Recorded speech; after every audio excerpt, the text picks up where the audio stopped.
McLaren have thrown away their chances of a driver's championship. From Lando no wins to now bottling starts and strategies, there's been a lot of negativity around Lando Norris and how he's cost himself a shot at a championship.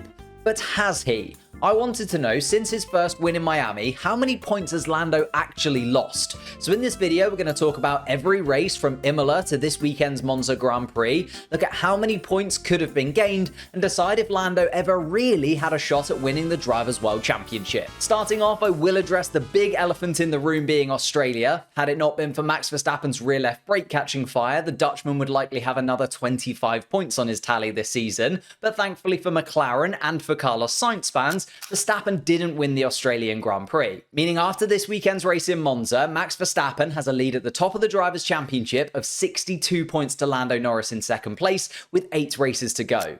With Lando putting in one of the most dominant wins of the season in Zandvoort, gaining 8 points on Verstappen, and then gaining 8 points again in Monza, if the rest of the races since Miami had gone in Lando's favour, whether it be correct pit stop timings, not being wiped out of races, or keeping a win over his teammate, how close could the title battle be? The first race after Miami in Imola was the first time we really got to see how quick this McLaren car had become without the assistance of a safety car. Whilst Lando was beaten by his teammate Oscar Piastri in qualifying, he then got that position back thanks to Oscar picking up a penalty. So Lando started in second place anyway, and then in the race, it was very back and forth between him and Verstappen. You can see here that in the first stint on the medium compound tyre, the Red Bull of Max Verstappen did have the slight advantage. And after the pit stops, it was pretty even between the McLaren and the Red Bull car, up until there was around about 20 laps left to go, and then suddenly the McLaren of Lando Norris just turned on the afterburners. By holding onto those hard compound tyres better,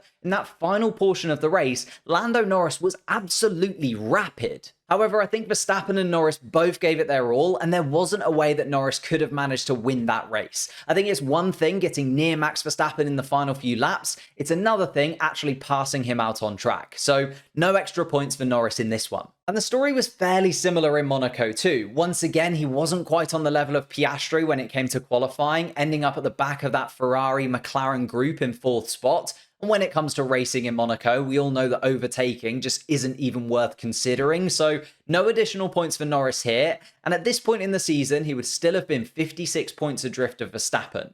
But Canada is the first race where I would say some points were definitely lost by the British side of the McLaren garage. Qualifying again was down to the millisecond. I mean, if you look at these traces, they're almost identical to each other for the top 3, with Lando Norris starting 3rd, even though he was only 21 thousandths of a second off Russell and Verstappen's joint pole position time. So I don't think you can criticise him here. But how different the race could have played out if the team had reacted to that first safety car just a little bit quicker. Lando was leading the race and had by far the best pace in wet conditions, and what looked to be a good lead fell apart when the safety car was deployed for Logan Sargent's crash on lap 25. With Lando Norris only a second or so from the pit entrance. However, even the team said that they should have probably been better prepared with their strategy, because Lando did have enough time to dart into the pits, had the team planned for and reacted to the safety car as soon as it dropped. If they had and Lando went on to win that race instead of Max Verstappen, we would have seen a massive 14-point swing, with Lando gaining 7 and Max losing 7 points compared to what they ended up with in reality. Then when it comes to Spain, I think this is the hardest weekend to judge whether or not Norris could have, or even should have, earned some extra points. Lando Norris's qualifying performance in Spain was outstanding, matching Max Verstappen through the first sector, then getting the better of the Red Bull through the middle sector, and gaining a couple attempts, being particularly quick through those high-speed corners. And even though Max Verstappen came back at him through the final sector, and there was a tiny little mistake from Lando Norris on the final corner, he was still able to take pole position by 0.02 of a second. But we maybe saw that Norris just isn't used to starting on pole position, and he slightly misjudged the start, picking up some wheel spin in the second phase, and then, in my opinion, worrying way too much about Max Verstappen on his right, and then losing out to George Russell on his left also. Although the alternative was finding himself in the middle of 3 cars, which never really seems to end well in Formula 1. However, not being able to pass Russell in the first stint where Verstappen was able to was the actual defining factor as to why Norris ended up coming home second. We have to remember that the McLaren still isn't very good off the start line now, and McLaren didn't have its new post-summer brake rear wing at this point, so overtaking was very tough, which means I'm going to say that maybe quite controversially, I think Max Verstappen would have won this race whatever happened at the start. And I think it was just one of those races where Max Verstappen's pedigree and outright racing ability just gave him the edge over everybody else. Max in the race did everything that he needed to take the victory. And I can't take that away from him. So even in this fantasy 2024 season, I'm saying the best that Lando could have gotten was second place in Spain.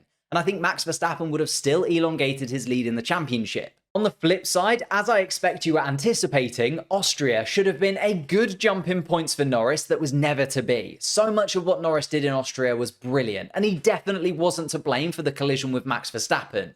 And I know that he picked up a track limits penalty in the Grand Prix just before colliding with his title rival, but I think he still would have won that race. Looking at the race as a whole, Max Verstappen and the Red Bull team definitely had the advantage through that first stint on the medium compound tyre. But come the second stint, Lando Norris and Max Verstappen had a real back and forth as to who was the fastest car out on track. However, during the final stint for Lando Norris, when he put on those medium compound tyres at the end, he was absolutely electric. And I'm not sure there's anything Max Verstappen could have done to keep him behind for another 5 to 10 laps. Other than hitting him. Which means if that collision hadn't have happened and Lando Norris would have won the race, he would have gained 25 points rather than 0, and Max Verstappen would have also finished in second rather than 5th, meaning that his points total also jumps up by 8 points too. And Lando's home race in Silverstone should have gone so much better than it did. He should have qualified better, potentially even on pole, but despite that, he had control through the middle stint of the race. Then came Norris's second pit stop, which was just wrong on so many levels. He came in the lap after Hamilton and Verstappen, losing position. He overshot his pit box, costing himself just under 2 seconds, and then he went on to used softs, copying Hamilton rather than the obvious choice of fresh mediums. If even one of those 3 mistakes didn't happen, he may have gone on to win the race. If none of those mistakes happened, the win was almost guaranteed. And that would mean Norris jumping from 3rd to 1st, gaining him 10 points, and dropping Verstappen from 2nd to 3rd, costing him 3 points. However, Hungary might end up being the team's biggest regret of the season if things get tense in the drivers' standings.